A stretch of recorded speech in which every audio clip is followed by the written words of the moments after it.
Je veux pas être traité comme un deuxième classe juste parce que la STM est en déficit puis ils veulent couper au dos des handicapés. Récemment, la Société de transport de Montréal a annoncé vouloir privatiser l'ensemble de ses services de transport adaptés d'ici 2026. Même s'il assure qu'il n'y aura aucune coupure dans son offre de service, ça fait craindre le pire à certains usagers. Parce que lui, ce qu'il a peur, puis moi aussi, ce que j'ai peur, c'est que d'ici 2 ans, il n'y a plus de service. Bien, il va en avoir, mais ils vont lui dire, tu as juste le droit de le prendre 3 fois. T'sais, mettons, lui, il aime ça aller aux Galeries d'Anjou voir ses amis. Ils vont dire, ben là, tu habites proche de Place Vertu, tu vas aller là. Quand les chauffeurs viennent me chercher, c'est comme mon bonheur.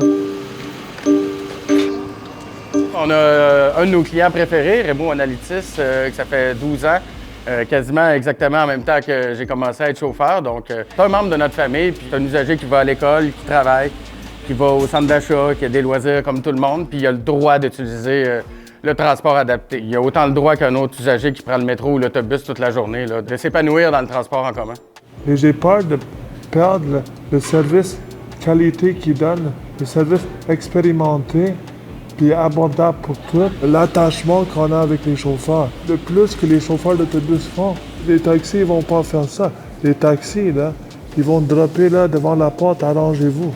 Moi, je tiens vraiment à rassurer cette clientèle-là. On sait que la clientèle qui a besoin vraiment des minibus, c'est 0,7 % de notre offre de service qui a besoin vraiment d'un véhicule adapté.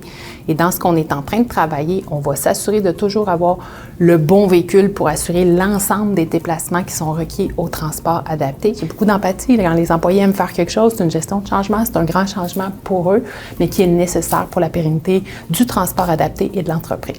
Actuellement, la STM gère publiquement 10 % de son offre de transport adapté. Le reste est déjà opéré par le privé. Dans ce 10 %-là, c'est les personnes les plus vulnérables qu'on voyage, les cas les plus lourds. Donc, la STM veut s'attaquer pour sauver de l'argent aux gens les plus démunis du Québec et les gens les plus désavantagés. Le point vraiment de départ de cette réflexion-là, c'est de regarder l'âge de nos véhicules minibus qui sont vraiment en fin de vie utile et aussi notre promesse qui est vraiment notre priorité pour notre clientèle de zéro refus. Pour nous, c'est une décision d'affaires qu'on a prise et on reconnaît l'expertise et la qualité de service de nos employés.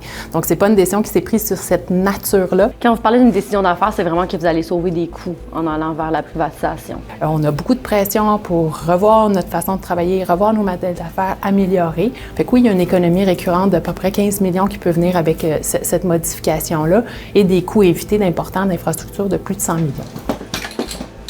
Le but du privé, on le sait, c'est faire de l'argent. Donc, on va presser les clients. On va faire ça plus vite. On n'aura pas de confort. Le transport adapté nous aide à faire toutes sortes d'activités et nous faire sentir partie de la société.